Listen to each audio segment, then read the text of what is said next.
Vieną gražų vakarą vienaragė Sparklė vaikštinėjo stebuklingo miško pievoje. Ji labai mėgo stebėti dangų ir žvaigždes, tad kiekvieną vakarą susirasdavo ramią vietelę miške, atsiguldavo ant minkštos žolės ir žiūrėdavo į švytinčias švieseles aukštai danguje. Tačiau tą vakarą Sparklė danguje pastebėjo kažką neįprasto. Ryški spindinti žvaigždė ėmė judėti. Ji ne tik mirksėjo kaip kitos, ji skriejo per dangų, palikdama šviesos pėdsaką paskui save. Sparklė buvo girdėjusi pasakojimus apie krentančias žvaigždes ir kaip jos gali išpildyti norus, todėl greitai užmerkė akis ir sušnabždėjo: Norėčiau sutikti tikrą žvaigždę. Kai ji vėl atmerkė akis, žvaigždė neišnyko. Vietoje to ji tapo didesnė ir ryškesnė, vis artėjo ir artėjo, kol švelniai nusileido miške tiesiai priešais ją. Šviesai priblėsus, žvaigždė pavirto mažyte, švytinčia būtybe, su žėrinčiomis akimis ir šilta šypsena. Mažytė žvaigždė prabilo švelniu, tarsi dainuojančiu balsu.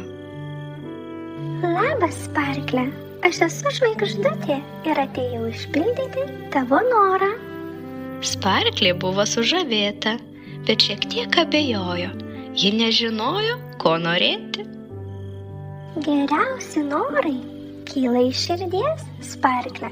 Kas tau rūpi labiausiai? Vienaragė šiek tiek pamąstė, tada ji pažvelgė į mišką, į tamsius kampelius, kur niekada nepasiekdavo saulės šviesa, ir į žvaigždžių upelį, kuris prarado savo spindesį. Norėčiau atnešti šviesą į kiekvieną miško dalį, kad visi jaustųsi saugus ir laimingi. Žvaigždutė plačiai nusišypsojo. Tai nuostabus noras, Sparklė, bet kad jį įgyvendintume, tau reikės būti drąsiai ir geranoriškai. Ar esi tam pasiruošusi? Sparklė su džiaugsmu linktelėjo ir kartu su žvaigždute išsiruošė į nuotykį. Pirmoji jų stotelė buvo tamsioji giria, miško dalis, kuri visada buvo šešėlyje ir šalta. Sparklė šiek tiek bijojo, bet žvaigždutė lydėjo vienaragę, apšviesdama jai kelią, tad drauge jos žengė pirmyn. Žvaigždutė palietė medžius ir jie pradėjo švytėti švelnia šviesa.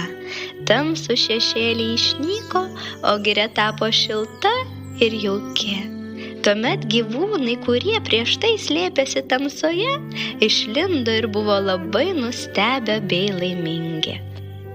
Toliau Sparklė ir žvaigždutė keliavo prie žvaigždžių upelio, kuris kadaise buvo šviesiausia miško vieta, bet dabar buvo blankus ir be gyvybės.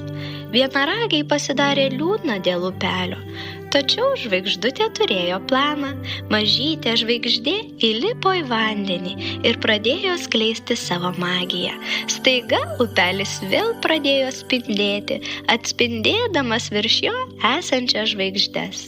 Miško gyvūnai susirinko aplink, žaisdami ir taškydamiesi švytinčiame vandenyje. Ir toliau kiekviename žingsnyje Sparklė ir žvaigždutė skleidė šviesą ir džiaugsmą po visą mišką.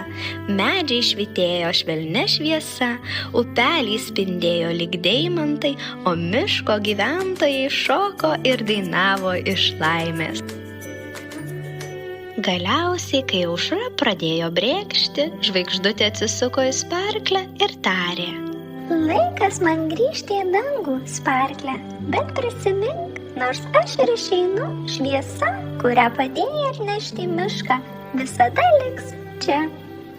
Sparklė truputį liūdėjo, atsisveikindama su savo naująja drauge, bet žinojo, kad žvaigždutė yra teisi. Žvaigždutė atsisveikino su Sparklė ir pakilo atgal į dangų. Vienaragė lydėjo ją akimis, kol žvaigždutė tapo tik dar viena mirksinčia šviesele tarp daugelio kitų žvaigždžių. Nuo tos dienos Sparklė tapo šviesos sargė miške.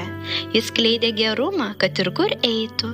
Ir kiekvieną naktį, kai žiūrėdavo į žvaigždes, jis žinojo, kad jos draugė žvaigždutė stebi ją, pasiruošusi padėti, kai tik reikės. Na, o miškas klestėjo Sparklės rūpesčio dėka, švytėdama šiluma ir žvaigždžių šviesa. Taip Sparklės noras išsipildė, ne tik dėl žvaigždutės magijos, bet ir dėl meilės bei drąsos jos pačios širdyje. Ačiū, kad klausėte ir kviečiame prenumeruoti mūsų kanalą, nes jis nuolat pildysis magiškomis pasakėlėmis, tokiomis kaip ši. Viso ir iki kitų kartų.